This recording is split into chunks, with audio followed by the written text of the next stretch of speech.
Morning सगळ्यांना. तर ही आहे भेंडी आणि भेंडी बनवण्यासाठी इकडे घेतलेले आहे हाफ टोमॅटो, थोडासा कांदा, लसूण, हिरवी मिरची आणि हे शेंगदाणे.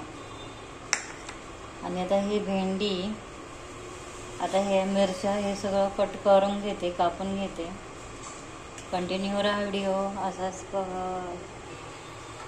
तर आता याच्यामध्ये ना मोहरी टाकून घेते मी, मोहरी.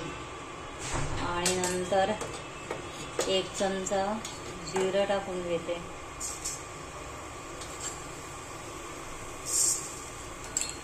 हे चांगलं तडतडून द्यायचं.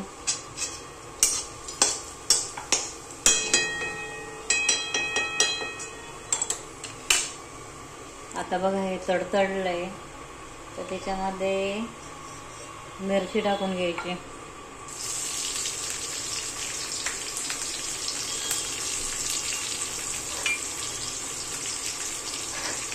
लसूण टाकायचा. गावरान भेंडी, लसूण, कांदा सगळं टाकलेलं आहे. आणि आता याला चांगलं फ्राय होऊन द्यायचं.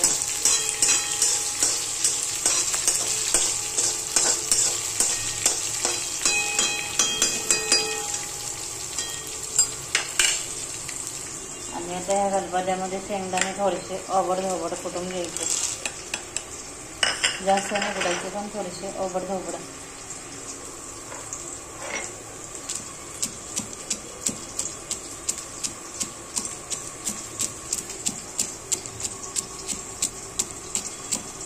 शेंगदाणे मोठे मोठेच ठेवायचे, खायला पण चांगले लागतात, टेस्टी.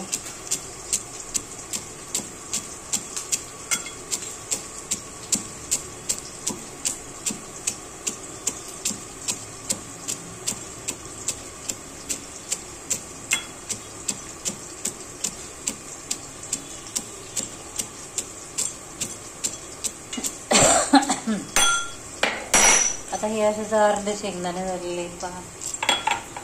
भेंडीला असेच शेंगदाणे टाकायचे. आणि आता इकडे हा मसाला आहे, मिरची तेलामध्ये चांगली फ्राय होऊन द्यायची. लसूण, आणि आता त्याच्यामध्ये टोमॅटो टाकायचं वरचा थोडा. ही हैदराबादी भेंडी आहे. हैदराबादी भेंडीला कांदा आणि टोमॅटो टाकतात. गावरान भेंडी असेल ना तर टेस्ट एकदम भारी येते.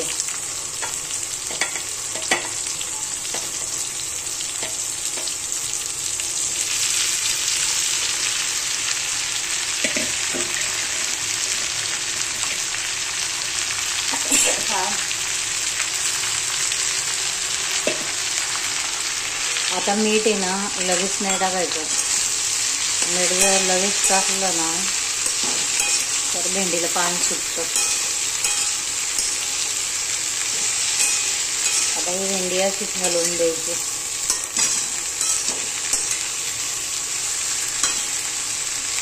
तेलामध्ये भेंडी चांगली फ्राय होऊन द्यायची. आणि हा शेंगदाण्याचं वाटण आहे ना, वाटण नाही कुटलेलं आहे, हे आपण याच्यामध्ये टाकून देऊ.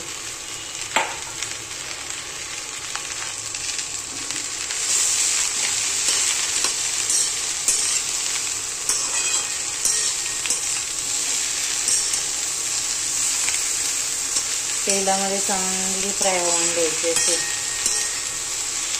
आज संकष्टी आहे, सर्वांना संकष्टीच्या हार्दिक शुभेच्छा.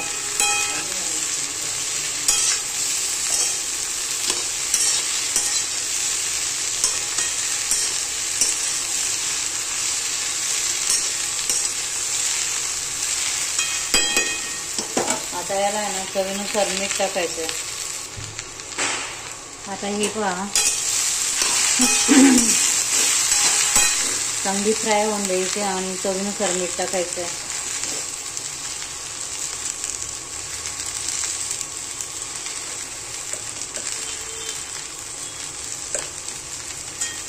ही 1.5 किलो भेंडी आहे. 1.5 किलो भेंडीला मीठ थोडं जास्त लागतं.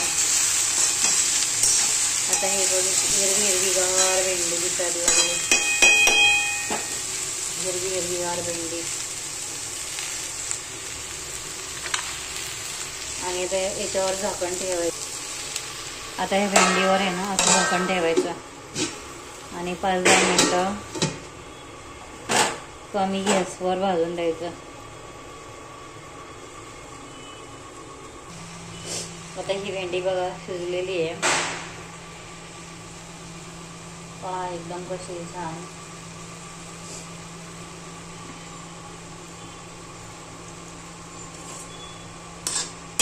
भेंडीला शिजायला काही वेळ नाही लागत आहे आणि चिकट होऊ नये म्हणून त्याच्यामध्ये लिंबू किंवा दही टाकतात. हे पहा भेंडी अजिबात चिकट झाली नाही, एकदम सुटसुटीत भेंडी आहे.